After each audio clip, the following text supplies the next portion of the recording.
शाम ढल चुकी थी और घड़ी की सुइयां रात के 8 बजा रही थीं। अंशु अपनी पढ़ाई में व्यस्त था, तभी उसकी नज़र खिड़की पर पड़ी। खिड़की के बाहर एक अजीब सी हरकत दिखी।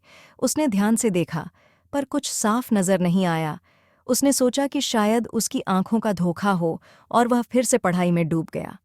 कुछ मिनट बाद अचानक से लाइट चली गई। कमरे में अंधेरा छा गया। अंशु ने अपने मोबाइल का टॉर्च जलाया और अपने छोटे भाई रघु को आवाज़ दी। रघु भी डर के मारे अपने कमरे से बाहर आ गया।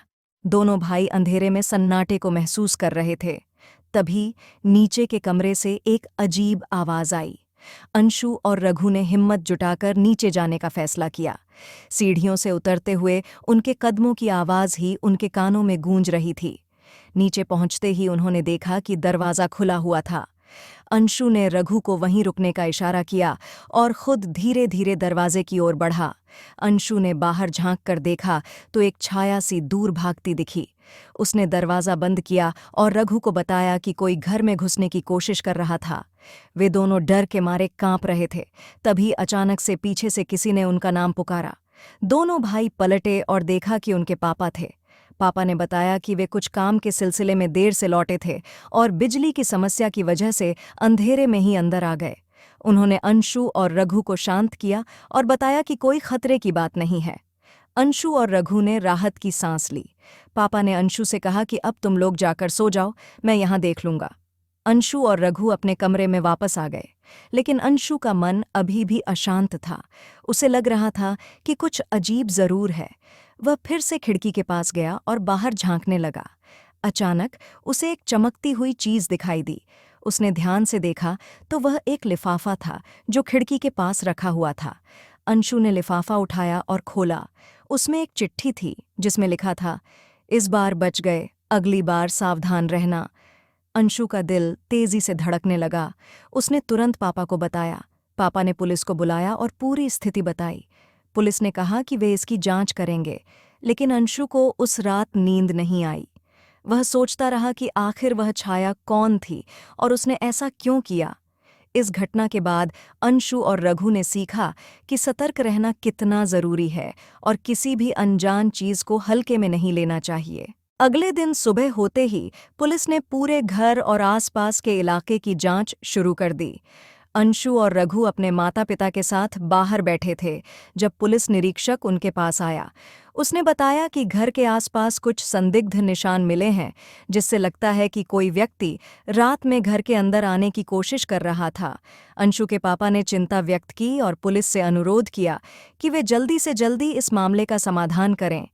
पुलिस निरीक्षक ने उन्हें भरोसा दिलाया कि वे पूरी कोशिश करेंगे। अंशु और रघु का मन अभी भी बेचैन था। रात को हुई घटना उनके मन से नहीं निकल रही थी। पुलिस की जांच जारी थी, लेकिन कोई ठोस सुराग हाथ नहीं लगा। उसी रात अंशु को फिर से एक अजीब सी आवाज सुनाई दी। उसने धीरे से उठकर खिड़की से बाहर देखा। इस बार वह पूरी तरह से चौकन्ना था। अंशु ने देखा कि वहीं छाया फिर से घर के पास मंडरा रही थी। उसने तुरंत रघु को जगाया और बिना कोई आवाज किए पापा को भी बुला लिया। पापा ने पुलिस को फोन कर दिया और सभी मिलकर छाया पर नजर रखने लगे। कुछ ही मिनटों में पुलिस वहां पहुंच गई। पुलिस ने उस छाया का पीछा किया और आखिरकार उसे पकड़ लिया। जब उन्होंने उस व्यक्ति को सामने लाया तो सभी हैरान रह गए। वह व्यक्ति अंशु के पापा के पुराने दोस्त रमेश निकला। रमेश ने बताया कि उसे पैसों की सख्त जरूरत थी और वह इसीलिए चोरी करने की कोशिश कर रहा था। अंशु के पापा ने रमेश को समझाया कि इस तरह की हरकतों से कुछ नहीं मिलेगा, बल्कि और मुसीबतें बढ़ जाएंगी। पुलिस ने रमेश को गिरफ्तार कर लिया और उसे सुधार गृह भेज दिया गया। अंशु और रघु ने राहत की सांस ली। उन्होंने सीखा कि सतर्कता और धैर्य से बड़ी समस्या का समाधान निकाला जा सकता है। अंशु ने अपने पापा से कहा कि अब वह और भी ज्यादा सतर्क रहेगा और अपने छोटे भाई की भी हिफाजत करेगा। उस रात के बाद अंशु और रघु के घर में सब कुछ सामान्य हो गया।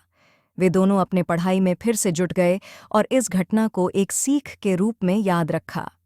अंशु ने समझा कि जिंदगी में कभी-कभी मुश्किलें आती हैं, लेकिन हमें हिम्मत और समझदारी से उनका सामना करना चाहिए। इस तरह रात का रहस्य सुलझ गया और अंशु और रघु ने अपने घर को सुरक्षित बना लिया।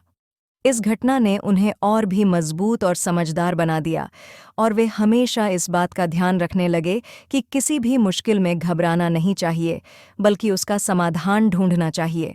Thanks for watching, like and share and subscribe the channel for updates.